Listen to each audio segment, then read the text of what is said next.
Welcome in, everybody, to another special breaking news edition of Football 24/7 here. I'm joined by John McMullen live, reacting to the breaking news of the day. Micah Parsons gets traded to the Green Bay Packers from the Dallas Cowboys. I cannot believe they did it. John, I'm not going to cloud it at all. Everybody wanted to hear from you earlier. Your first thought on the Dallas Cowboys trading Micah Parsons for 2 first-round picks and Kenny Clark to the Green Bay Packers. Yeah, it seems like a lot on the surface, but if you dig deeper, it's this is a pretty good trade from the Packers standpoint. But the contract is obviously the largest non-quarterback contract in NFL history, which is no surprise. We all knew whether Micah was going to get that in Dallas or somewhere else, he was going to get that. So. That's part of doing business with great players. In theory, you want to have great players, although it seems like a lot of NFL teams don't subscribe to that theory, or at least some. But yeah, I mean, we've talked about it a lot in the past. Jerry Jones, great businessman, Hall of Fame businessman. He is killing the Dallas Cowboys from a football perspective. He is killing that team from a football perspective. Kenny Clark's a good player. He's over 30. I mean, he's been a good player. I don't know how much is left. So, and then 2 first-round picks. Green Bay is already a pretty good team, and they get much better with Micah Parsons. So you figure those first-round picks, best case scenario in the 20s, maybe late in the 20s, maybe they even win it all. And it gets really late. So we talk about that with the Eagles. And teams trading with the Eagles. Well, these are going to be late in the round picks for teams that are good, and Green Bay is going to be good. Again, very tough division, so they might beat up on each other. But now you got to worry about it from an Eagles perspective.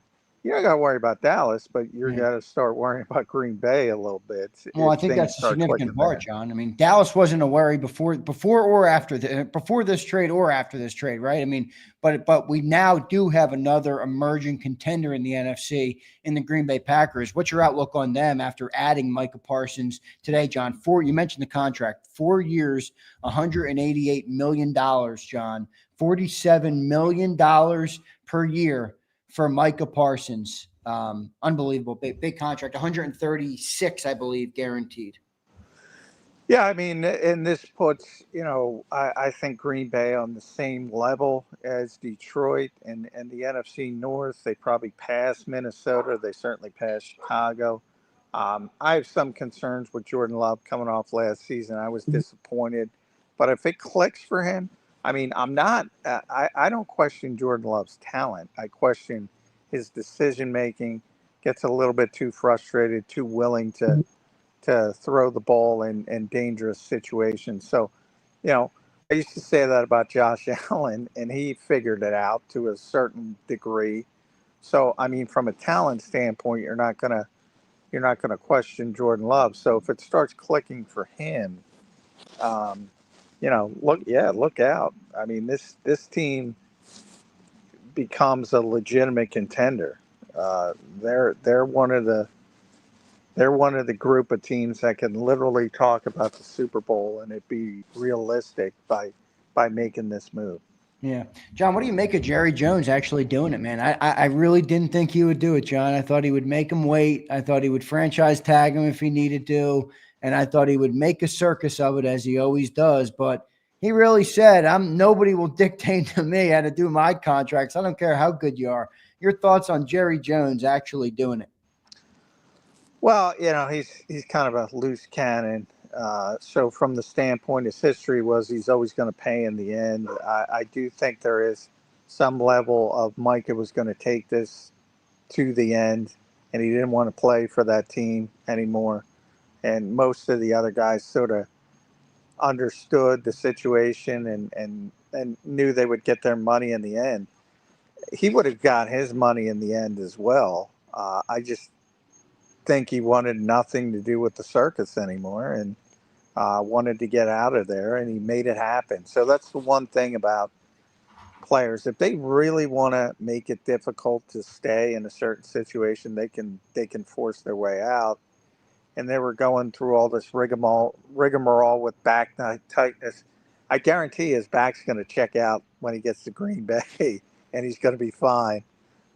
So obviously, there's a little bit of nonsense on both sides, but I mean, if you're gonna judge percentages of guilt or blame for this, I mean, 95% of it goes to Jerry Jones, at least, maybe higher. Yeah, John, It's an abject disaster. He's killing the Dallas Cowboys. Killing them. it almost feels intentional, John. It's so bad. Maybe many speculated maybe he's looking for Arch Manning next year and he's stocking up on first-round picks. My problem was you didn't get that good of first-round picks. The Packers picked 23 last year, John. They might be picking even higher this year. Yeah, I mean, yeah, they picked 23rd last year, and you would think their pick is going to be worse this year with Micah. So, and again, if Jordan Love cleans up his act, this might be a team in the 30s. That's how good this team could be. Um, so, from that standpoint, it's more of an impact on the Eagles that he's going to and you're going to a good organization. Green Bay for years has been one of the better organizations in the NFL. They generally do things the right way. I don't expect that to change in the upcoming years. So this is a problem for everybody in the NFC. It was better to have them in Dallas, where you knew Jerry would find a way to screw up everything else and do things the wrong way. So, I mean, if you're a fan of the Eagles, which most people are listening to this, or you're a fan of any other NFC contender, including Detroit, this ain't good for you. No doubt, John. I think you just answered my next question, but are the Eagles winners today because Micah Parsons was shipped out of their division, or are they losers today because we have a new contender in the NFC? Well, I look at it as a bit of a loser simply because I think their goals. I know their goals are bigger than the division. Now, they would never verbalize that, but their goals are. Let's be honest. Their goals are Super Bowl or bust at this stage every year, and those expectations are unfair. But I mean, those are their own internal expectations. I mean, they want to win, and this makes it harder to win in the NFC. Yeah, I get you would have to play him twice, and you don't necessarily have to play him. You won't have to play him as much over the long haul, but this creates a better team in the NFC for a team that has legitimate Super Bowl goals. So, from those larger goals, I think it's a hit for the Eagles. But playing them 2 times a year might not be fun. But again, I think Dallas sort of hampered some of that impact by the way they run their organization. Yeah, John, just a couple questions here on you from an Eagles perspective here. Dallas in week 1, that game just got a whole lot easier in my estimation. You agree? Yeah, well, yeah. I mean, I don't know if he would have played in that game if he stayed. So, yeah, I in the short term, I don't think it did much. I think doesn't it kind of signal like a white flag, John? They're like waving the white flag August 28th. Like, what does this signal to the locker room? They just traded away Micah Parsons for future picks. Yeah, certainly it has that impact. You mentioned the Cowboys fan you were talking about on YouTube. I mean, they're defeated already just from the way it was going, and now they don't have the player. And again, Kenny Clark is a good player, but he's over 30. Certainly not going to have the kind of impact. And first round picks are always going to excite people a little bit.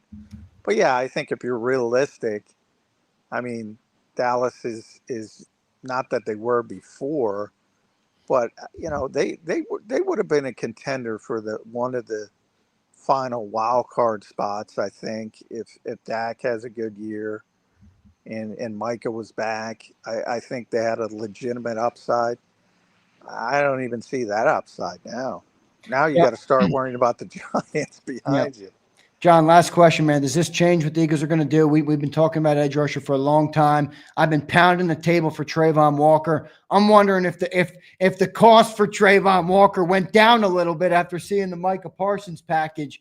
Do you think this changes what the Eagles would do or will do? Because, John, one thing you can't do in the NFL is rest on your laurels and think that nobody's going to catch up to you when you feel like when you feel like the best. You got to continue to get better. Your thoughts on if this will change how the Eagles handle the next couple of weeks or next couple of months? Well, I think they're going to wait and see what they have. How we mentioned, we're gonna gauge what we have in September, and then I think he's going to make the decision to make a move, whether it's for somebody on the trade market before the trade deadline. I think it's been pushed back. And Howie's the one who, not that he was the first to say it, but he famously said it at one point, hope is not a strategy. Well, he's kind of hoping on the edge, which is not a strategy. But, sometimes it's better to be lucky than good, and maybe one of these guys catches fire, whether it's Azeez Ojulari, we talked about this morning with Caden Steele when he was on. Maybe he's a game day player. Maybe he's just not a practice player. Maybe Jalix Hunt is really just a prodigy, and he's just going to go out there and perform. Maybe Nolan Smith can handle the workload and not be banged up playing 20 games like the Eagles want to play. Could that happen? Sure. Get me Trayvon Walker. I don't like the odds, but it could happen. Sounds like we need Trayvon, man. Yeah, I mean, this is a player, and I was out to dinner, but I saw Honest NFL. He tweeted, this guy's different, man. This guy's different, and and I think people will start to see that more. I think most people around the league knew it, but I think more people will get to see it in Green Bay because they'll be better. He'll have, a better support system around him, not only from an organizational standpoint, but how they build the team and things like that. It's just a smart football organization. It has been for years. So I think people are going to start, not that they should have, and maybe because he's out of Dallas, not that they shouldn't have, but maybe because he's out of Dallas, there's not that visceral hate in Philadelphia, and they start to figure out, oh, that guy's pretty good, because that guy's pretty good.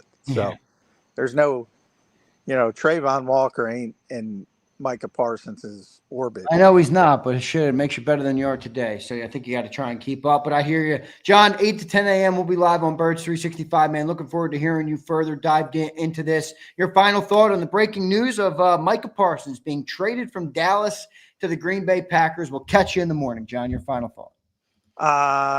Good to get him out of the NFC East, but it would have been better to get him out of the conference. Great final thought, John. Thank you, brother. All right. Thanks, Zander. All right. Thanks, Johnny Mac. Johnny Mac joining me here on a special Football 24/7 edition. Great stuff there, everybody. I want to thank John for doing that, stepping out of his dinner to come and to discuss the breaking news with you all. It is a big one today. You've already heard from me extensively on the National Football Show and on my own Football 24/7 at 6 p.m. tonight. So I'm going to get out of here. Hit that like button, guys. Appreciate you all being here. Drop your comments down below if you're listening after the fact. And if you haven't already, subscribe to JAKIB Sports, all right? We're the #1 Philadelphia Eagles channel. We cover it morning, noon, and night. Whenever there's news, we go live. We are a great community of fans here that talk about the game, the team, all year long, all day long, really. And we got a lot of fun things coming to boot here at JAKIB Sports. So thank you guys for watching. See you next time, everybody. EAGLES, Eagles.